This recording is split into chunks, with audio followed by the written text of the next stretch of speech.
Audience ce mardi du ministre de l'Industrie et Développement de petites et moyennes entreprises au président de Diambilaye Business Center. L'apôtre Clément Diambilaye est venu remettre au ministre Louis Kabamba un diplôme de mérite. Atelier de revisitation de règlements généraux sportifs du football congolais, les experts se réunissent au Centre catholique Nganda pour de nouvelles dispositions.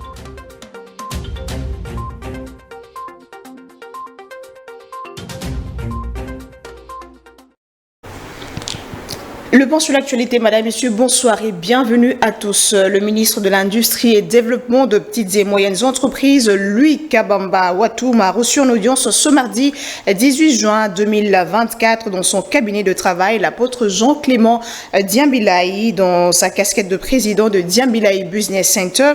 Ce responsable des entreprises était venu remettre au ministre de l'Industrie un diplôme de mérite en signe de reconnaissance étant parrain ayant contribué à la réussite du concours sur l'entrepreneuriat qui s'est tenu le samedi dernier. Regardez.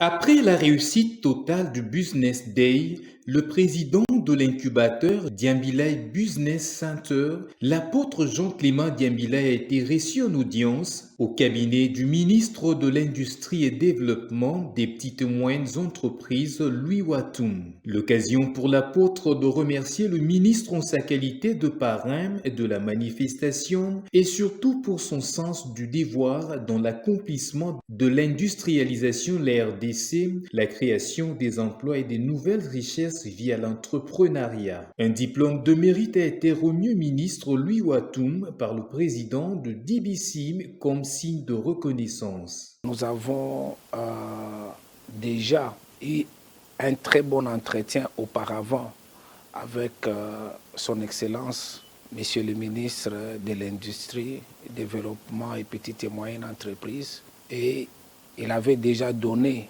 son aval pour être parrain de cet événement. Nous avons senti vraiment le parrainage total de cet événement qui a eu lieu les samedis.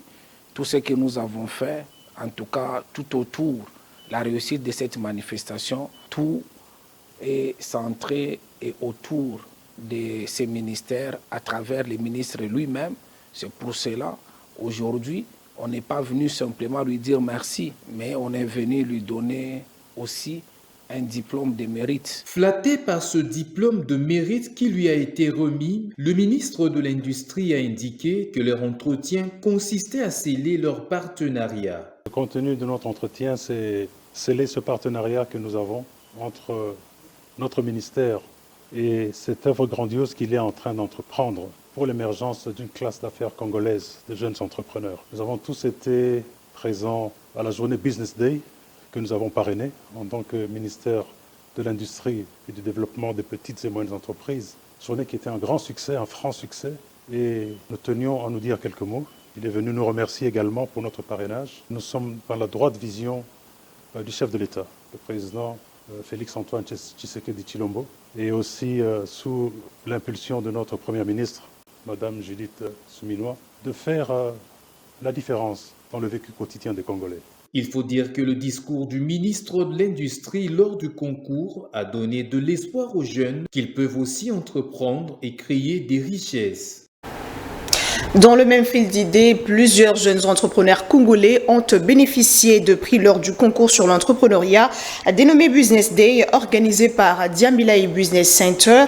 Tenu les samedis derniers à Kinshasa, l'activité a connu la participation de plusieurs personnalités dont membres du gouvernement et serviteurs de Dieu. Nico Kassanda nous en parle. Ces femmes-là, elles ne sont pas chères du tout. Quand tu les amènes au restaurant, elles aiment toujours commander spaghetti.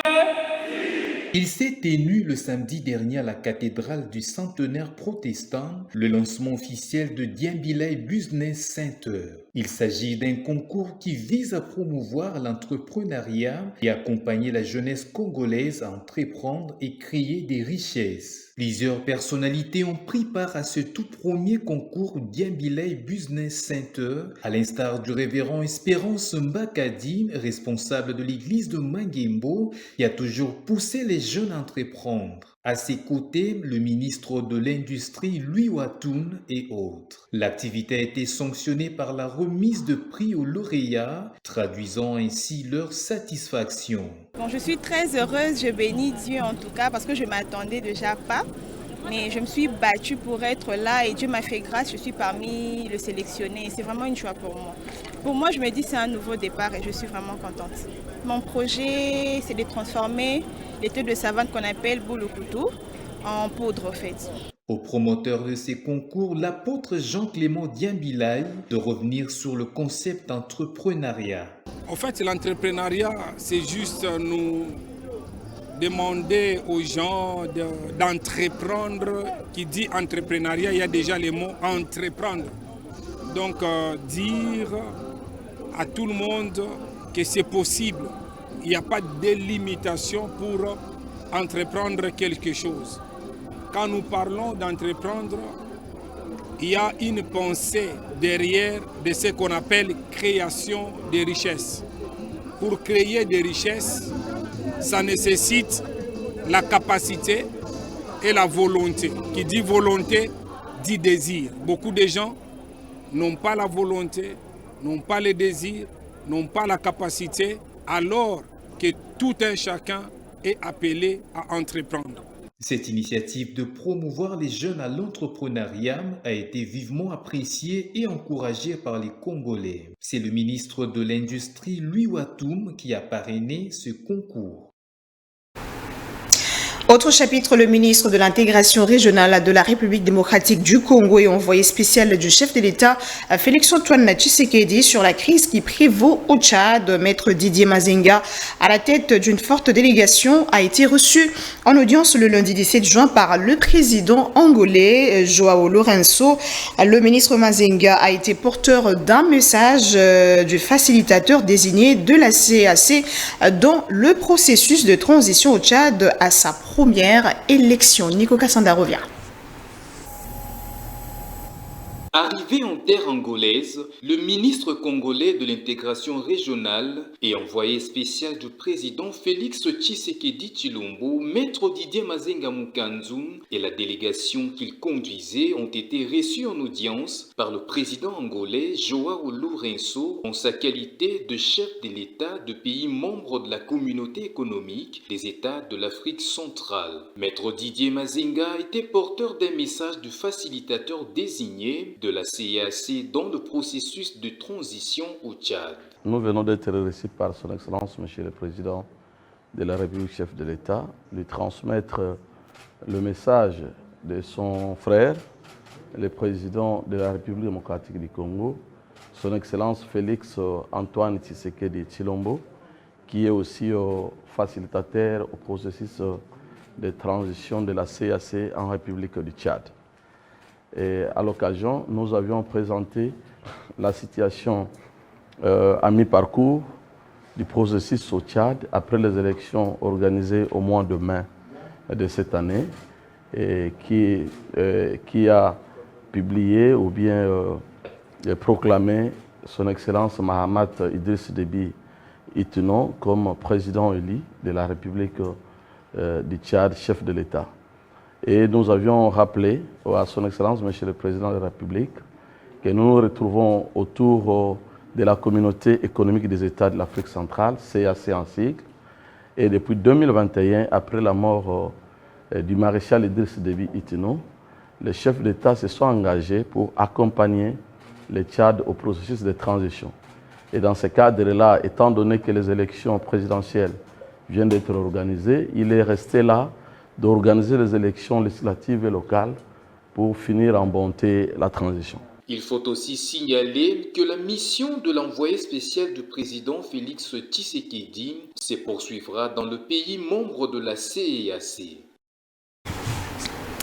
On revient à Kinshasa. Le deuxième vice-président de la Commission électorale nationale indépendante a représenté le président de cette institution, Denis Kadima, à la cérémonie de la publication du rapport du cycle électoral 2019-2023 de la mission conjointe Sanko et CC. Didi Manaralinga a fait remarquer que ce rapport étant principalement orienté vers les difficultés et les défis rencontrés ne souligne pas suffisamment les efforts de la centrale électorale. La cérémonie de sa publication a eu lieu le lundi 17 juin au centre interdiocésain. Regardez.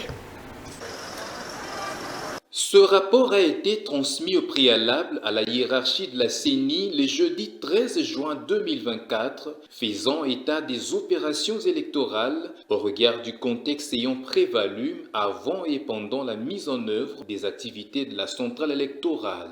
Dans son intervention, le deuxième vice-président de la CENI, Didi Manaralinga, a relevé une somme d'observations, soulignant que ce rapport a essentiellement énuméré plus d'écueils rencontrés et autres défis auxquels la centrale électorale était confrontée.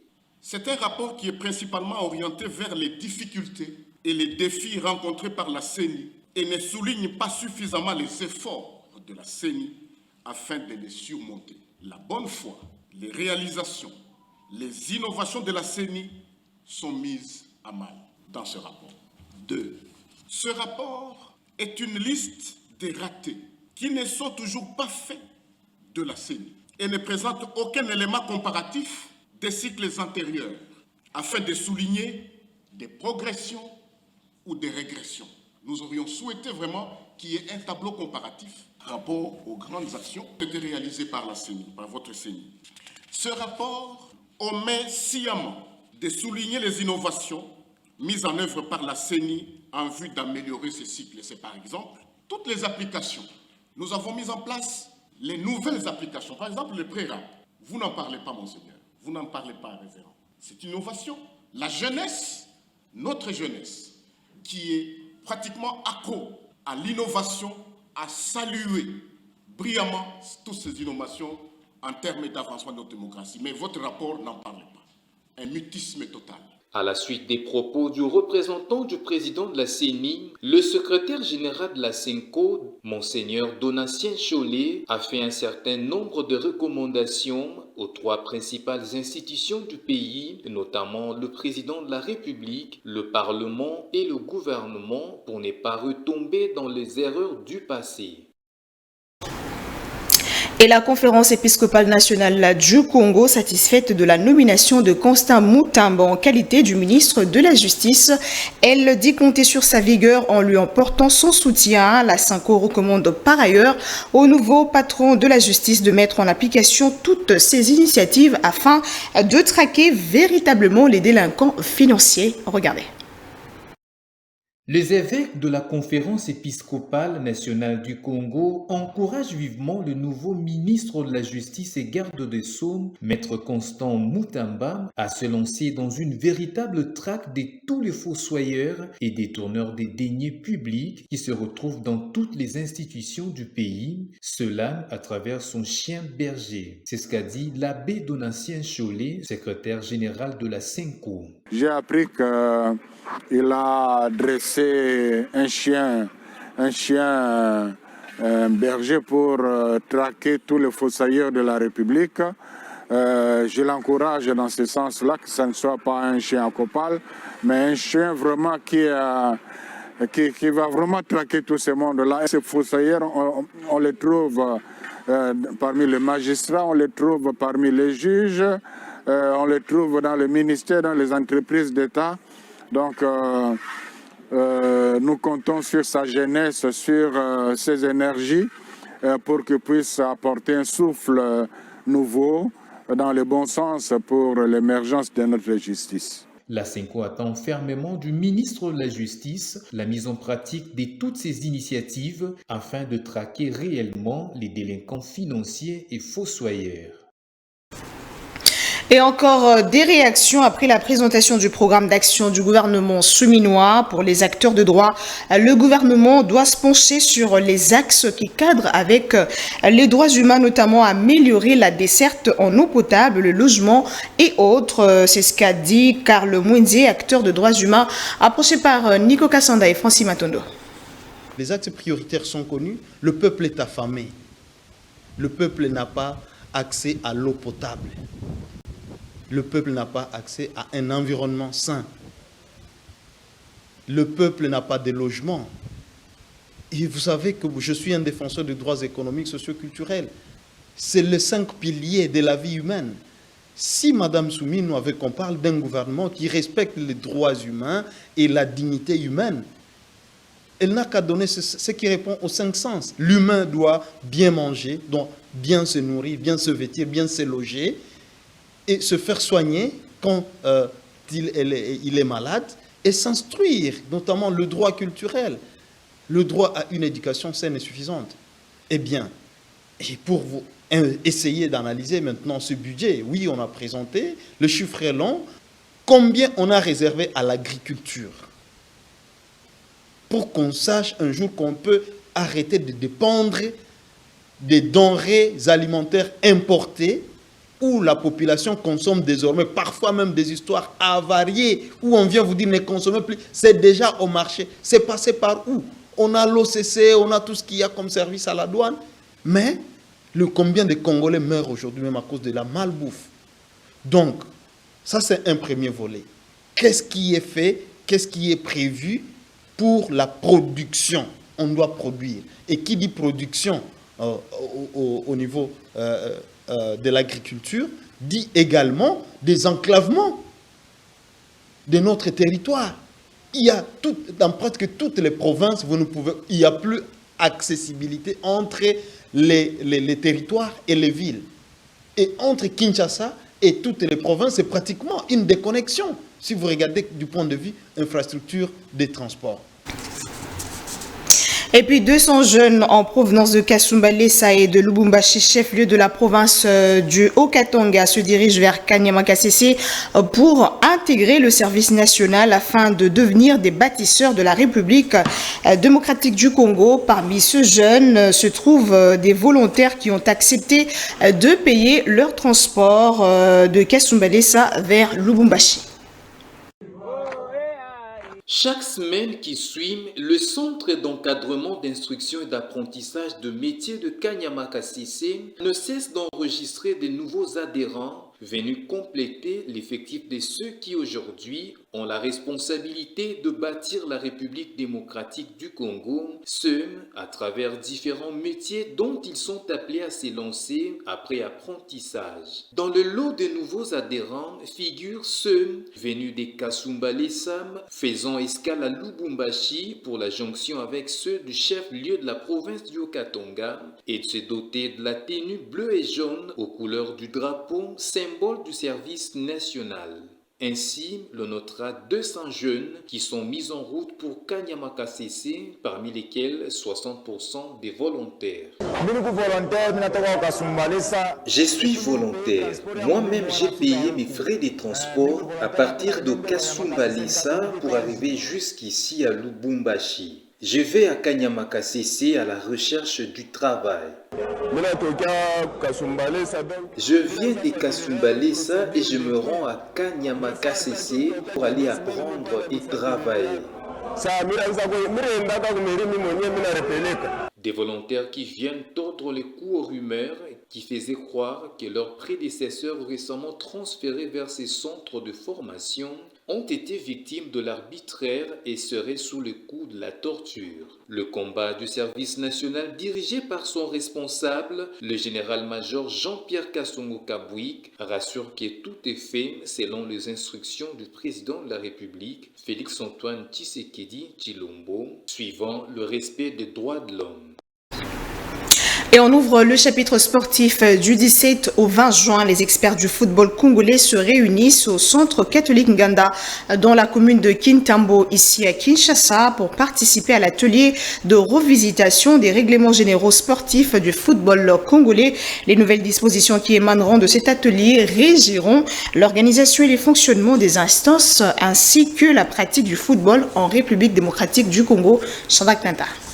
Durant 3 jours, les experts du football congolais se réunissent au centre catholique Nganda dans la commune de Kintambo à Kinshasa précisément pour participer à l'atelier de révisitation des règlements généraux sportifs du football congolais. Cette rencontre, présidée par le comité de normalisation de la Fédération congolaise de football association, réunit 24 experts issus de clubs, attentes, des ligues et des experts indépendants. Le principal objectif de cet atelier est d'analyser les 308 articles de règlements généraux sportifs et de les amender conformément au statut de la Fédération congolaise de football association ainsi qu'aux dispositions de la CAF et de la Fédération internationale de football association. Ces modifications devront ensuite être adoptées lors de la prochaine assemblée générale. Les passionnés du football en République démocratique du Congo voient en ces assises une opportunité de moderniser les réglementations du football congolais qui est à ce jour considéré comme obsolète compte tenu de réalités actuelles. Il s'y est de noter que les nouvelles dispositions qui émaneront de cet atelier régisseront l'organisation et le fonctionnement des instances ainsi que la pratique du football dans tous les pays. En bref et en image, fin de collaboration entre V-Club et Kiatouala Norberto, l'international congolais est désormais libre de poursuivre son aventure ailleurs dans un club de son choix. Cette nouvelle a été annoncée ce jour via un communiqué paru dans le site officiel du club. La direction de Vita Club lui souhaite plutôt un grand merci pour le service rendu avec brio pendant 2 bonnes saisons au sein de Team Vert et Noir de Kinshasa. Et on va finir par cette note. Le challenge général Oleko 2e édition s'est déroulé ce samedi 15 juin 2024 à la Maison de France de l'Institut français situé à Kinshasa-Gombe. L'athlète Yves Mountou a remporté la médaille d'or chez les seniors messieurs de 200 mètres brasse à 100 et 50 mètres et Divine Mia Sadi en argent et bronze chez les seniors dames de 50 mètres brasse et libre. 2 athlètes de natation qui vont représenter la République démocratique du Congo lors des Jeux Olympiques Paris 2024 en juillet prochain. Regardez. Ouais, les challenges généraux locaux nous a donné vraiment l'opportunité d'être en communion au chaleur du championnat. Et voilà, on a compétit aujourd'hui et voilà, ça nous a permis de nous préparer ici au pays. Et voilà, et ça a donné aussi l'opportunité aux nageurs qui n'ont pas fait les championnats à bien connaître comment se déroule la natation et pourquoi pas faire quelques compétitions ici. Ouais, physiquement, je suis prêt et ça reste quelques finesses et voilà. Donc on se prépare localement et nous demandons seulement à l'État congolais de nous aider à travers le ministère des Sports et le comité olympique de nous vraiment aider à nous construire les piscines et voilà, et on va bien. On va prendre les grands titres tout de suite.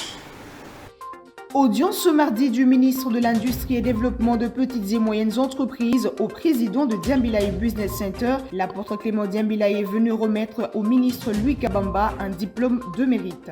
Atelier de revisitation de règlements généraux sportifs du football congolais, les experts se réunissent au centre catholique Nganda pour de nouvelles dispositions.